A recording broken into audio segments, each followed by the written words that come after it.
To discuss the massive flop show, the ONGC flop show, we're joined by two special guests. Arun Shourie, former disinvestment minister and the man who took ONGC to the markets about 7-8 years ago, and Swaminathan Iyer, consulting editor of the Economic Times. Arun Shourie joining us live from Lavasa.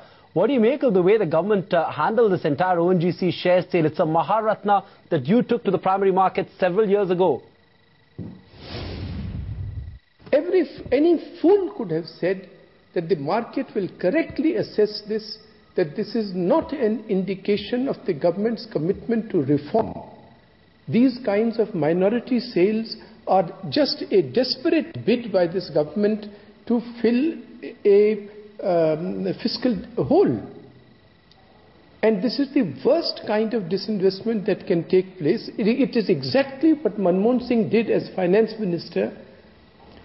Such minority sales never change the character of an enterprise.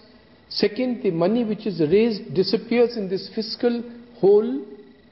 And third, the financial institutions are then forced to buy them. And the results are that they then become a problem. This was the origin of the UTI crisis in the mid-1990s, as you remember. Manmohan Singh forced the UTI to buy these public sector shares. And what happened? UTI in those days, it was big money, lost about 7,000 crores in the transactions and then had to be bailed out. And now what has happened is one more fact, and that is that the word of the government of India has been devalued. Because the moment this thing failed, this government did the customary thing as they did on 2G, as they have done on everything, that is first blame somebody. Oh, it is the stock exchanges. Oh, it is the merchant bankers. Oh, it is the sovereign funds that did not come forward. Swami Iyer, do you agree with that point of view? It's a complete goof up as far as the government is concerned, and the blame rests with the government? I think that's too strong a word. The fact is they were taking a gamble. The market conditions were unclear. I mean, the market had been in absolutely dreadful shape till December. Then it seemed to be picking up. And yet, you will find that the local institutions have been large-scale sellers in recent weeks. So you took a gamble. In that gamble, you were advised by some of these very, very top-class investment banks that, yes, you can sell so many shares at this particular price. So I would say the people who have to hang their heads in shame most are those investment banks that gave that particular advice. But at the end of it all, the government was faced with a difficult situation. It needed to raise a certain amount of money to bring down the budget deficit. It was a kind of gamble. Okay, Arun Shourie, was a kind of gamble, says Swami, but he does somewhat give the government, well, that benefit of doubt that they may not have known how this would bomb, and it would bomb like this, and therefore the bankers should be blamed. Do you believe that the bankers are the ones who the blame should lie squarely with, and is that fair? But my friend, you are advising me today. It is my responsibility to take a decision. What is the government there for? It is following these merchant bankers on everything?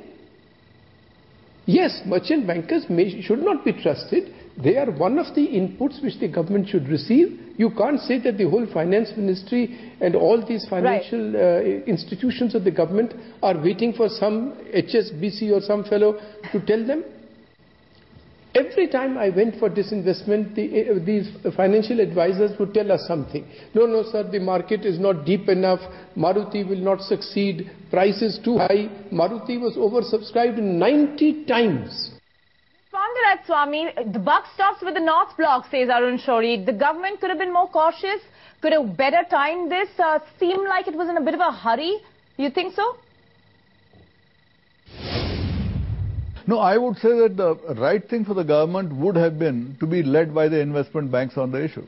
I mean, for the government to rely on the advice of the investment banks was, I think, the correct way to do it. And the investment banks goofed up. So while, yes, at the end of it all, it is a flop, I don't think the government was wrong to take the advice of the investment banks. I think the first culprits are the investment banks. Okay, Swami says the first culprits are the investment bank. Arun Shourie, what about the role of Life Insurance Corporation? Not for the first time and definitely not for the last time. LIC had to step in for this grand bailout. Government says it did not push LIC to bid. Would you buy that argument? No, it is the preferential, it is the way to murder the LIC, my friend, because the price has already fallen by 2.2% today, isn't it? 2.8%. You think LIC has therefore been preferred? They have been yoked into doing this. So this is not a preferential treatment, and you say that in the end it came out well. What came out well? The fact that you had to stop the trading, that you had to switch off the lights, and then you had to say that these things went on till 11:45 p.m. till midnight. That is what you call everything coming out well in the end. Please look at the credibility of your trading system. Please look at the credibility of the authority of the word of the government of India. Forget this UPA 1, UPA 2, NDA business. And see what you are making of these financial institutions. You say they are autonomous. You are dragooning them into bailing you out like this. Okay, you're saying it's a clear bailout, and let's not kid ourselves about the role that LIC plays and why and who makes the phone calls out there. Swami, what do you think about that whole last-minute act? And are you disappointed that the government-owned entity was forced, more than just coaxed, to pump in the money just to bridge the fiscal deficit, or at least look better just ahead of a budget? Well, I regret to say that this should be no surprise to anybody who has followed things for the last 20, 30 years. The government has always used, it used to use the UTI in a big way, use the LIC whenever it wanted to support the market. I mean, I don't mean even supporting a public sector undertaking sale. If you just wanted to prop up the market, the government used to order the UTI to go and buy or LIC to go and buy. So that had been the thing. It has now come down. But at the end of it all, one shouldn't worry too much about this kind of forced purchase when there is a depressed market. The same kind of argument I remember was there when the UTI was in serious trouble. And finally they said, okay, we'll set up the SUUTI, where the government will, on a distressed basis, take over the shares. That particular purchase has turned out to be an absolute bonanza. Because, you know, the thing failed, but failed when the market was down. Here too, there's been a failure, but at a very depressed price. And I would say the LIC might well find in the longer run that actually it's got quite a decent bargain. But, you know, Arun Shourie, now look at that. If you're looking at... well, a bargain or no bargain at the moment from an LIC perspective, the disappointing show that this has sort of played out, it's going to eventually hurt sentiment and investors, foreign investors who look at ONGC as India's blue chip. Where is the divestment drive going to go from here? There has been no drive. There has been no drive. They cornered themselves into not doing strategic sales. After a committee headed by the same Rangarajan had said strategic sales are the ones that should be done. By shouting against what we were doing, they foreclosed that possibility.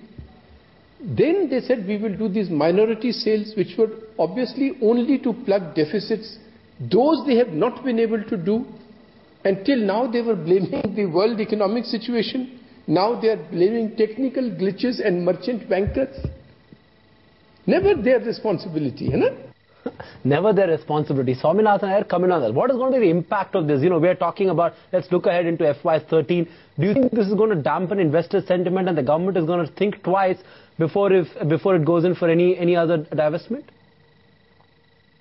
It's sending out a warning signal that market conditions are in fact quite unsettled. And if you try to make a very large sale in these unsettled conditions, you are taking a big risk. That much is clear. At the same time, the government would have to take a larger view of, because of this, do we make do with a large fiscal deficit this year? Do we say we are not going to sell at these prices? We will wait for prices to pick up. Okay, Arun Shourie, the other big controversial issue is that of the PSU buyback program, one that got the cabinet's nod just yesterday. This seems to be the government's plan B right now. How do you read this entire proposal? Actually, as you rightly said, it is only an accounting device to show that the government has got some money and therefore the deficit is within manageable limits. That is obviously just sort of a papering over the real fault, that is the real breach that has occurred in India's fiscal management over the last few years. After all, it is this UPA thing which, instead of adhering to the fiscal responsibility Act's deadlines, extended them. And now all these devices, accounting devices are being used, but I am not much in sympathy with the public sector enterprises either. Who has been preventing them from doing capital expenditure and expansion? Swami, look at that question being raised there. Now, do you think in many ways this is just, as at least from a face value standpoint, it appears to be a case of money going from one arm of the government to another, and therefore it's not quite adding the value that the government wants from a divestment drive or from its PSUs? It is. In fact, it's a kind of smoke and mirrors. It's a rather bogus way of pretending that I am bringing down the fiscal deficit when you are in fact doing nothing of the sort. So anybody who just is willing to get fooled by the figures, okay. But otherwise, the truth is, it makes absolutely no difference to the net worth of the government. And to that extent, it doesn't really. So then the whole point of that whole approval is really somewhat misplaced. A smokescreen sorts, as Swami says. Arun Shourie, given the ONGC experience, should the government really set an aggressive divestment target for next fiscal? Because the expectations are building up as we near the budget. Who believes the targets of these fellows, Montek Singh and all these characters? They're always, you just give your viewers a record of what he was saying on inflation. It is coming down in 3 months, it is coming down in 2.5 months. What happened? So you think that because Mr. Pranab Mukherjee, who could not raise 40,000 crores, will now have, let us say, even with LIC's help, he will have 14,000 crores instead of 40,000 crores. And for next year, he puts a target of 60,000 crores, and anybody is going to believe it?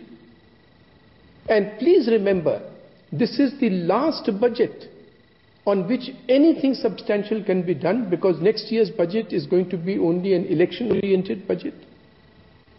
So they have already missed the opportunity and thereby harmed the national interest, forget their own interest.